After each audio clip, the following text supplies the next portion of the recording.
귀한 찬양 감사합니다. 어제 저녁에 저희 딸 하온이가 4번 토를 했습니다. 와이프가 안고 있었는데 언제 토를 했는지 옷 한쪽에 하얗게 묻어 있더라고요. 이제 목욕을 해야 되겠다. 하온이를 안고 들어갔습니다. 그랬더니 또 토를 하는 겁니다. 와이프한테 또 토를 해서 제가 받았습니다. 그랬더니 이번엔 저에게 토를 하는 겁니다. 우여곡절 끝에 하온이를 목욕을 시키고 나왔습니다. 그랬더니 또 살짝 토를 하는 겁니다.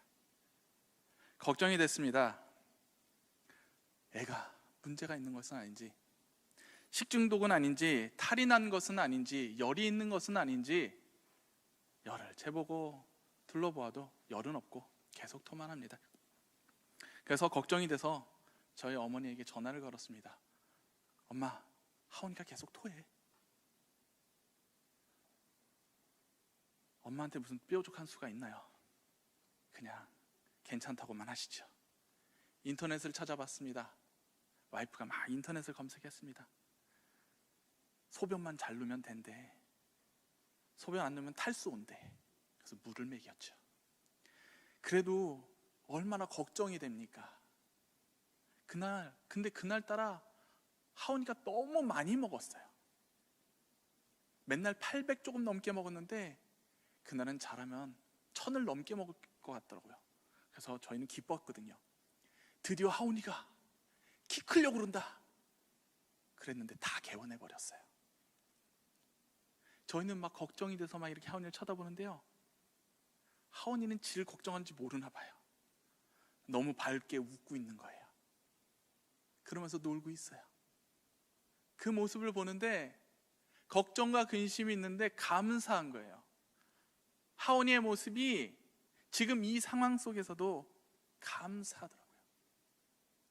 이렇게 그 상황과 상관없이 밝게 웃고 있는 하온이 모습을 보면서 감사의 기도를 속으로 드렸습니다. 우리 이 자리에 계신 성도님들, 오늘 얼마나 감사한 일이 있으셨습니까? 얼마나 많은 감사를 하셨습니까? 우리 안에 감사가 넘치십니까? 아니면 혹시 오늘 얼마나 많은 원망과 불만을 하셨습니까? 운전을 하다가, 길을 걷다가, 일을 하시다가, 식사를 하다가 혹시 감사를 하셨습니까? 불평과 불만을 하셨습니까? 오늘 하나님께서 우리 믿는 성도들에게 이렇게 말씀하십니다. 범사에 감사라. 이것이 그리스도 예수 안에서 너희를 향하신 하나님의 뜻이니라.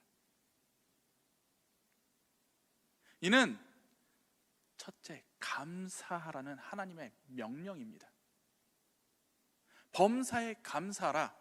여기에서 범사에라는 말은 헬라어로 엠파티라는 거 하는데, 어떤 형편에서든지 모든 일에 무슨 일이 일어나도 감사하라는 의미를 가지고 있습니다. 무슨 일, 무슨 상황, 어떤 형편에서도 감사를 하라는 것입니다. 그러나 우리의 감사는 어떤가요? 우리의 감사는 정말 어떤 상황 속에서도, 무슨 일 속에서도 감사하고 있나요? 아니면 나에게 감사한 일만, 나에게 유익이 되는 일에만 감사하지는 않나요? 이러한 감사, 나에게 좋은 것만 감사하는 것은 범사, 모든 일과 모든 상황, 형편에서 감사하는 모습은 아닐 것입니다. 모든 일과 상황, 형편에 감사하는 것은 감사하지 못하는 상황들, 슬프고 아프고 수치스럽고 힘들고 어려운 상황 속에서도 우리가 감사하는 것을 포함하는 것입니다. 저에게도 이렇게 감사하지 못할 만한 시간이 있었습니다. 저는 32살에 사업을 접어야만 했습니다. 디자인 회사를 7년 동안 운영을 했었는데 사업이 잘 안 되더라고요. 그래서 7년 동안 운영하던 회사를 접게 되었습니다. 32살의 나이에 사업을 접는다는 것 자체만으로도 너무나도 힘들었어요. 미래에 대한 불안감 때문에 저는 자다가도 벌떡벌떡 일어났었습니다. 막 식은땀이 흘리면서 일어났었죠. 이렇게 불안한 저 자신 속에서 저는 한없이 자존감이 떨어졌습니다. 그리고 저희 입에는 원망과 불만밖에 없었습니다. 욥처럼 모태에서 태어나지 않았으면 하는 불만까지는 아니더라도 내가 왜 이 대학에 와가지고 여기 와가지고 이 고생을 하나, 뭐 때문에 포항까지 와서 이런 고생을 하고 있나, 이 불만의 시작은 이 대학 때문이야, 내가 이렇게 인생이 망가진 거는 여기에 와서 그런 거야. 정말 말도 안 되는 불만만 토해냈습니다. 모든 것이 다 원망스럽습니다. 저희 입에서는 감사가 나오지 않았습니다. 감사할 것이 전혀 없었기 때문에 그렇죠. 아마 이러한 경험은 저만의 경험은 아닐 것입니다. 우리 모두, 이 자리에 있는 모든 성도님들도 저와 같은 이런 경험이 있으실 것입니다. 감사할 것이 전혀 없는 그 상황들. 그러나 오늘 하나님께서 우리에게 분명하게 이렇게 말씀하십니다. 그럼에도 불구하고 감사하라고 명령을 하십니다. 감사하는 것이 정말 어렵고 힘들기 때문에 하나님께서 우리에게 감사하라고 이렇게 명령하시는 걸까요? 예, 어렵긴 하죠. 그런데 아브라함에게 명령하셨던 너의 아들 이삭을 바치라고 했던 그렇게 따르기 힘든 명령을 지금 하고 계십니까? 아니면 80세 모세에게 이스라엘을 출애굽시키라는 그런 막중한 책임감을 우리에게 주십니까? 그러한 명령을 우리에게 주시는 것은 아닙니다. 하나님께서는 우리에게 감사를 표현할 무엇인가를 요구하지 않으십니다. 우리에게 감사헌금을 해라, 너가 이렇게 감사하니까 감사헌금을 해야만 해, 너희 그 감사한 것을 표현을 해야 돼 하고 우리에게 요구하시지 않습니다. 하나님께서 원하시는 것은 단 한 가지, 내 마음을 드리는 것입니다. 하나님께서는 우리가 드리는 행위, 선물을 보시는 분이 아니라 우리의 마음을 보십니다. 하나님의 감사의 명령은 모든 상황 속에서 진정으로 감사하는 마음을 드리라는 것입니다. 모든 상황 속에서 감사하는 마음을 드린다는 것은 또한 모든 상황 속에서 감사를 찾아야만 한다는 의미를 가지기도 합니다. 마치 깨를 짜서 기름을 짜내듯이 우리는 감사를 짜내듯이 찾아야만 한다는 것입니다. 이찬수 목사님의 감사라는 책을 보게 되면 미국에서 한인 목회를 하시는 안남웅 목사님에 대한 얘기가 나옵니다. 교회 청빙을 받아 부임하셨는데 그곳에는 소위 왕언니라고 불리는 권사님이 계셨답니다. 그 권사님은 이 목사님이 부임하시기 전에 이미 3분의 목사님을 쫓아낸 전력이 있으신 분이었습니다. 그런데 이 왕언니 권사님과 목사님이 사소한 문제로 관계가 틀어져 버리고 말았습니다. 아무리 화해를 시도하고 악수를 하려고 해도 손을 뿌리치고 등을 돌렸다고 합니다. 괴로워 잠을 이루지 못하시다 목사님은 이렇게는 안 되겠다 싶어서 교회를 떠날 결심을 하게 되었습니다. 그런데 목사님께서는 바로 사표를 내지 않고 비장한 각오로 3일간 금식 기도를 하기로 하셨는데 기도 중에 하나님께서 이러한 말씀을 주셨다고 합니다. 너는 왜 일방적으로 미워만 하고 감사할 줄을 모르느냐? 그 목사님은 관계가 틀어진 권사님에 대해 감사한 것을 떠올리며 기록을 하기 시작하셨습니다. 3시간 정도 기록을 하면서 50가지를 적었다고 합니다. 그런데 진정으로 나온 감사가 아니기 때문에 힘들고 별 감동도 없었다고 합니다. 그래서 적다가 너무 지겨웠고 힘들어서 찢어버릴까 이렇게 몇 번을 시도하셨습니다. 그런데 이왕 쓰기로 한 거 100가지를 채워보자. 그리고 다시 쓰시기 시작하셨습니다. 밤을 새워가며 억지로 쥐어짜듯이 100가지를 채웠답니다. 그리고 감사할 것을 이렇게 적고 나니 권사님을 바라보던 마음이 바뀌었다는 것입니다. 나름 괜찮으신 분인데 왜 그리 미워했지? 그분을 향한 미움이라는 그 안경이 벗겨져 버린 것입니다. 억지로 짜내듯이 감사하라고 하셔서 감사를 찾았는데, 이 감사를 통해서 하나님은 목사님을 회복시키셨습니다. 권사님과의 관계를 회복시키셨습니다. 하나님께서 이 감사를 통해서 다시금 회복의 역사를 쓰신 것입니다. 우리 성도 여러분, 혹시 감사할 것이 없으십니까? 찾으시기 바랍니다. 쥐어짜서 찾으시기 바랍니다. 하나님께서 지금 찾으라고 말씀하십니다. 그리고 그 감사를 통해 우리를 회복하시고 우리를 축복하시길 원하십니다. 그리고 둘째, 감사는 하나님의 뜻입니다. 범사에 감사라, 이것이 그리스도 예수 안에서 너희를 향하신 하나님의 뜻이니라. 이는 그리스도 예수 안에서 하나님께 감사하며 살아가는 것, 그것이 하나님께서 우리에게 원하시는 뜻이라는 것입니다. 데살로니가전서 4장 3절에 하나님의 뜻은 이것이니 너희의 거룩함이라 라고 기록되어 있습니다. 하나님의 뜻은 우리의 거룩함이라고 말씀하십니다. 이는 무엇입니까? 우리의 감사하는 삶을 통해서 우리가 거룩한 삶을 살기를 하나님께서는 원하신다는 것입니다. 이러한 하나님의 뜻, 감사하며 거룩한 삶을 살기를 원하시는 하나님의 뜻에도 불구하고 우리는 원망과 불평, 미워하고 시기하는 죄 가운데 우리는 여전히 거하고 있다는 것입니다. 저에게도 그러한 시기와 원망이 있었던 시절이 2가 있습니다. 아까 학교 말고 또 군대에서의 사건이 있었습니다. 저는 군대에 있었던 시간이 정말 지워버리고 싶습니다. 저에게는 군대는 정말 갈 필요가 없었던 곳이에요.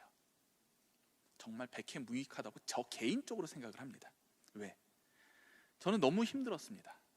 저에게 만약 하나님께서 너가 과거로 돌아갈 수 있는데 언제로 돌아갈래? 그러면 저는 분명하게 말할 수 있습니다. 제대한 후요. 제대한 그 다음 날로 가겠습니다. 제대 날짜도 괜찮아요. 저는 분명히 지금도 그렇게 얘기합니다. 군대라는 것이 너무나도 싫었습니다. 갇혀있는 것도 싫었고요. 매일같이 저를 갈구고 때리는 그 고참이 너무나도 싫었습니다. 그리고 연병장을 뛰어다니면서 훈련하는 그 포수훈련이 너무나도 싫었어요.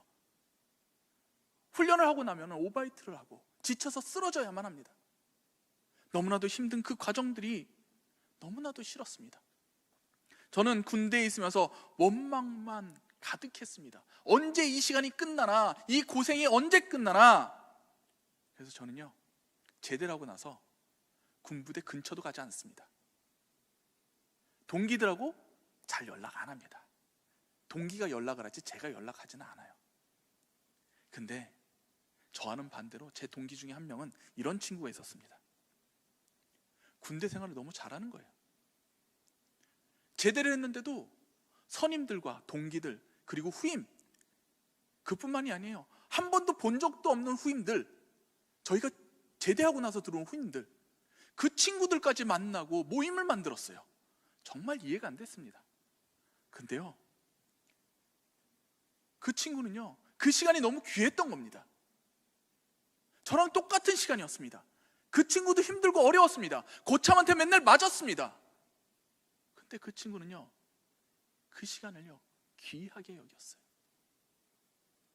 그래서 지금도 그 모임을 감사함으로 여기고 있는 것입니다. 똑같은 시간 동안 저는 원망을 선택했습니다. 이 시간이 지나가기만을 항상 불평과 불만이 가득했습니다. 언제나 내 안에는 죄악이 가득했습니다. 감사함이 없으니까요. 그러나 똑같은 공간에서 그곳에서 만족함을 찾은 제 동기는요, 그곳의 시간이 귀한 축복의 시간이 되었던 것입니다. 우리 성도 여러분, 감사하기를 결단하시기를 바랍니다. 원망과 불평은 우리를 죄 가운데 가두어 놓습니다. 그러나 감사하는 사람은 죄가 틈탈 기회가 없습니다. 원망과 시기와 질투의 죄가 아닌 거룩한 하나님의 백성으로 감사함으로 세워짐을 받으시는 우리 성도님들이 되시기를 축복합니다.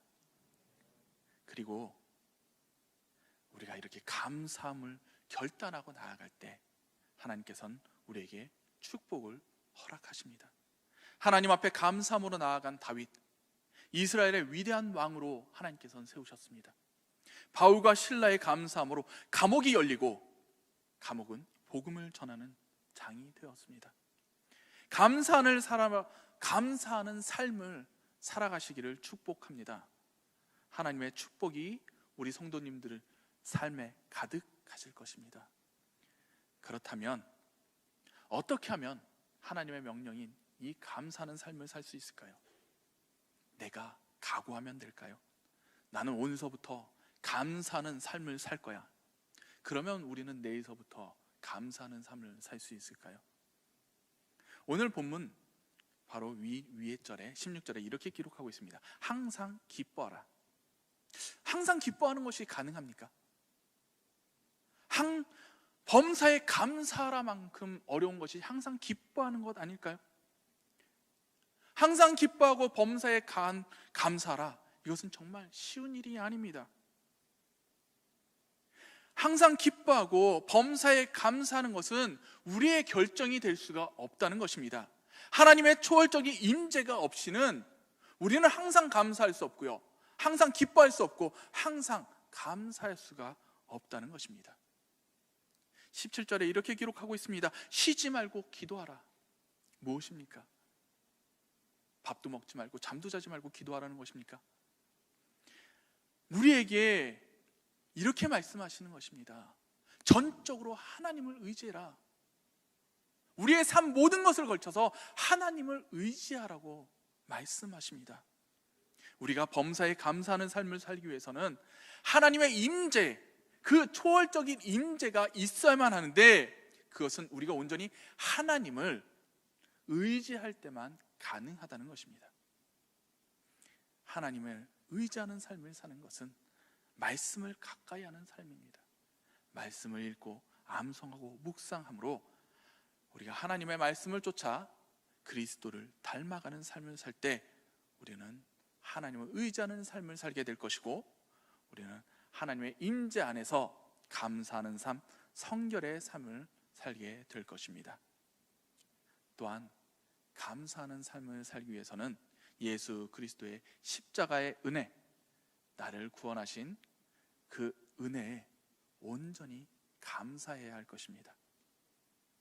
죽을 수밖에 없었던 우리, 죄 가운데 죽을 수밖에 없었던 우리를 생명으로 옮기신 그 은혜에 감사하는 삶을 살아야만 한다는 것입니다. 우리 성도님들 혹시 영화평론가이며 방송인인 허지웅을 들어보셨습니까? 예, 많이들 들어보셨을 것입니다. 그 친구가 언제나 시니컬하고 부정적이며 날카로운 비평적인 말들을 많이 했었습니다. 그런데 그가 혈액암으로 투병을 하고 나서 병이 거의 치료가 된 후에 그 친구의 가치관이 바뀌었습니다. 철저히 사람은 혼자라고 말을 하며 SNS는 시간 낭비라고 말을 하던 허지웅이 암투병 후에는 SNS를 통해 누구보다도 사람들과 열심히 소통을 하고 있습니다. 자신처럼 힘들어하는 사람들에게 조언을 해주고 공감을 하고 있는 것입니다. 또한 결혼에 대해서 부정적이기만 하던 그가 이제는 결혼을 하고 2세를 낳을 생각까지도 하고 있는 것입니다. 무엇이 그의 가치관을 바꾼 것입니까? 죽을 거라고 했던 그 순간에서 살아난 그 기쁨 때문에 그의 가치관이 바뀐 것입니다. 인제 죽지 않고 새롭게 얻은 그 생명 때문에 세상을 바라보는 눈이 바뀐 것입니다.